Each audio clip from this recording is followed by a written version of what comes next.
Hey, what's up, everybody? I'm gonna do another fanfiction reading or reactions of On the Run.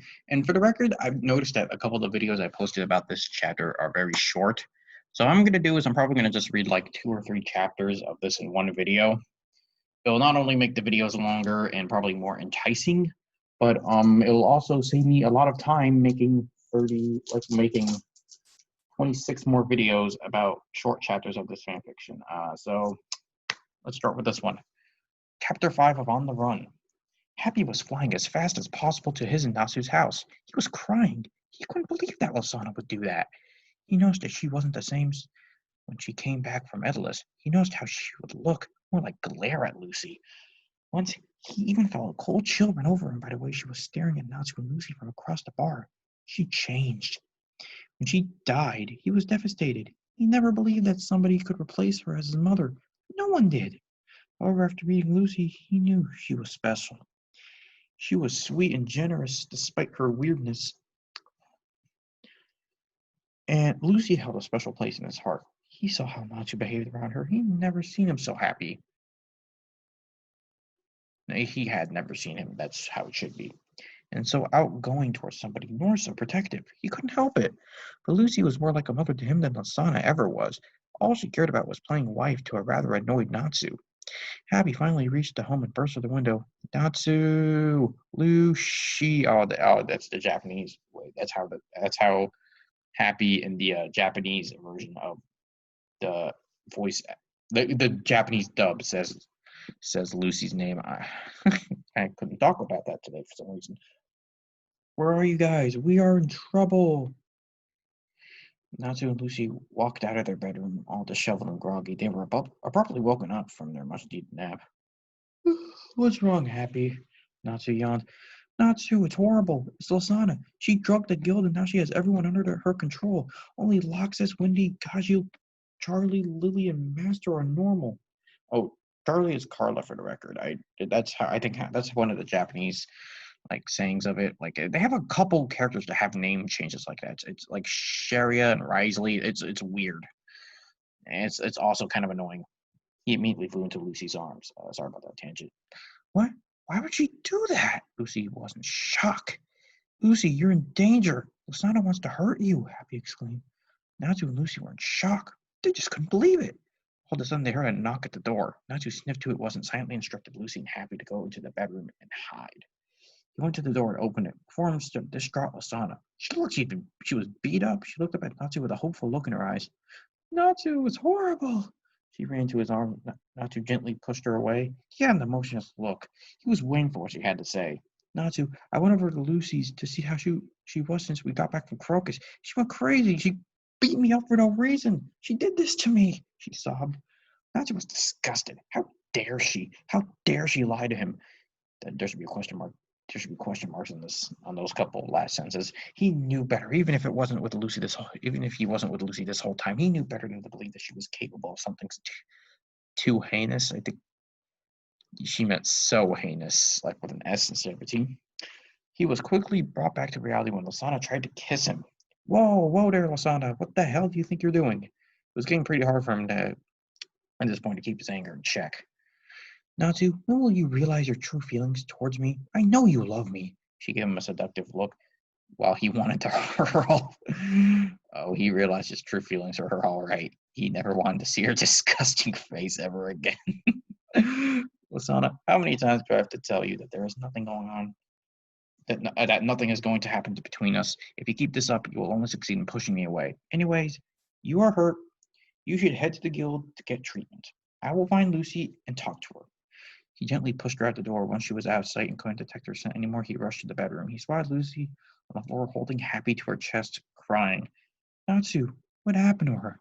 Why would she lie and do this to our family? To us? Question mark again. She cried. Natsu was quick to move by her side and envelop her in his arms. I don't know, Luce. I don't know. Natsu was hurt. He could hear. How could his childhood friend become so evil? They all they were startled out of their thoughts when they heard the door swing open. Salamander, we have a major problem. Where's Bunny Girl? Gajeel was demanding. They both reemerged from the bedroom, only to find a few guests in their living room. Standing before them were Master Loxus when Nagaji and their exceeds. I know, Happy told us everything, and Lisanna was just here trying to spin a lie about getting beaten up by Lucy. Natsu sighed heavily. What are we gonna do? I can't go to the guild. I'll be killed. Lucy was shaking. Lucy, as long as I live, nothing will keep me from protecting you. My love, my mate. If anyone ever dares to touch you, they will wish they were faces off against one of those dragons back at the capital again. Natsu growled. He was not going to let anyone hurt his Lucy. My child, I will not let any harm come to you or anyone else in this guild. I am deeply disappointed in what Lisanna did. Unfortunately, we have to play along with this ruse until we can figure out a way to fix this. I have a plan, and I need you to all listen carefully, Master began to explain what he had in mind. In the meantime, Lisanna was giving orders to her mindless drones to attack Lucy once she enters the guild for hurting one of their nakama. Lisanna smirked evilly. No matter what you say, Natsu, you will be mine. Okay, now we're on to chapter 6. It was a lengthy meeting at Natsu's. Everyone was ready for a fight, even if it was against their own family. Right now, they were zombies. Until they were cured, they were seen as the enemy. Makarov needed to see the severity of the situation himself, otherwise he wouldn't be able to figure out what potion Lisanna used. Makarov had to enlist the help of his old friend Poor Yusuka. He instructed Wendy and Charlie to go to her and explain the situation and be on standby. I think standby in that case is one word.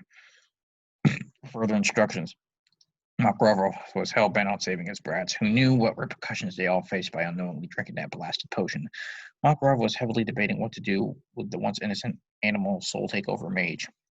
He was seriously considering getting the Magic Council involved. What Lisanna did was unforgivable. She stripped everyone of their free will. She used a form of dark magic. A mind-controlling potion is highly illegal.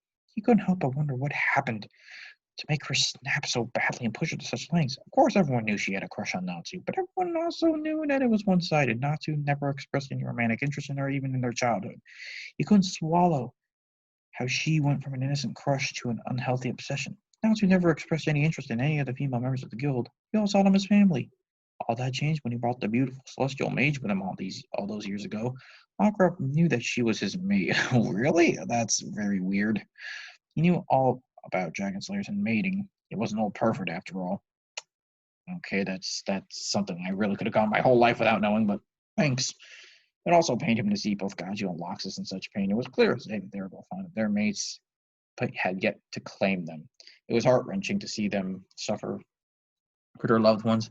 Libby and Mira were under Lisanna's control, and until they fixed this, they needed to keep their distance from each other. Both Loxus and Master were worried about Mira. She is lethal when she goes insane. So I do like how this is shipping Mira and Loxus, one of my favorite ships in Fairy Tail, so that's got that going for it. Once Makarov finalized the details of their plan, they all went their separate ways. They all agreed to meet up at Perliuska's after whatever was to go down at the guild. He recommended that they stick together. Gaiju wasn't too happy bunking with Loxus. He wasn't too thrilled about it either. I think she meant Loxus wasn't too thrilled about it. Panther Lily volunteered to play messenger for all parties. The brave Exie was the only one amongst his kin to be able to fight in battle. Once they all parted ways, Natsu and Lucy were left with their thoughts. The silence was deafening. They were trying to process this whole series of events. With a heavy sigh, Lucy was the first to break the silence. Natsu, are you sure you made the right decision by choosing me as your mate? She said. She had tears running down her cheeks. What the hell are you talking about? How could you even think that? I think he meant think. Natsu stared at her as if she had grown two heads.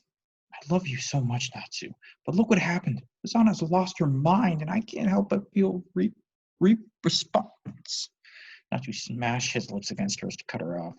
The kiss served its purpose. Not only did Natsu need to feel her body pressed against his, but he also needed to break that train of thought of hers. That kiss was deep and passionate.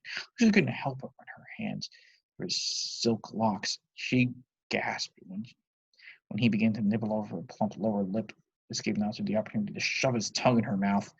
Their tongues battled one another for a while until they both needed air. Natsu then pressed his forehead against hers.